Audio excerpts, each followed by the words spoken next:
Welcome to Azerbaijan. The 43rd World Heritage Committee was held here, and over the course of 10 days, UNESCO worked on an inventory of protected sites and decided on some new nominations. We are in the old city of Baku, with its narrow streets, the Shivanshah Palace, and the Maiden Tower from the 12th century, all classified as a UNESCO World Heritage Site. But what are the criteria that must be followed to be part of the list? More than 2,500 delegates, committee members and experts took part in this annual forum, but who can apply for their site to be included?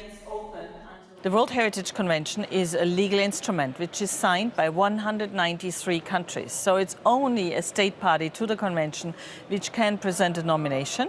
But in some cases, local communities, NGOs and associations, they push for a site to be nominated. So civil society is also involved. The most important criterion is that a site needs to be of outstanding universal value. This year, 29 new sites from an original 37 were added to the list because of their cultural characteristics and unique quality. Among them is Babylon, now in modern-day Iraq, once one of the 7 wonders of the ancient world. Being included has its advantages: tourism, world renown, but also they carry obligations for the countries they're in.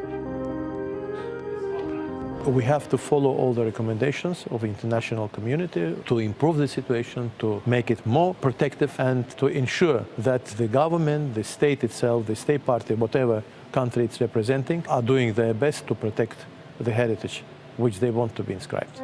On the sites, it falls to site managers to make sure things get done. Pascal Tarovinga is in charge of Robben Island, a listed historical and natural site in South Africa. Today he's touring Gobustan on the Caspian Sea with its 6,000 engravings, some dating back to prehistoric times.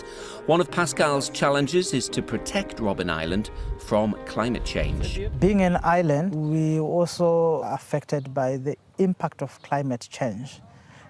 Remember, we have got an ecological system that supports the island. Any gradual changes will affect the habitats. It will affect the wild animals that we have on the island. It affects the buildings. We have to do maintenance more often than other sites, and that's very expensive. Climate change is a factor, but also any development plans or armed conflicts, as here in Sana'a, the capital of Yemen. All these factors can lead to a site being in danger.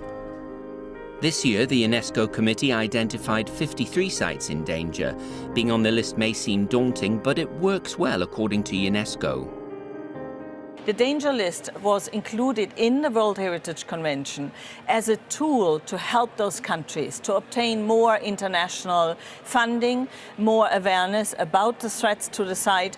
So it's actually help and support for the site instead of a misconception that this is a blacklist. We have a specific course called First Aid for Cultural Heritage in Times of Crisis. So this is actually to build up the capacity of site managers on how they should respond to these kind of threats when they happen. There are now more than 1,000 sites in UNESCO's World Heritage List.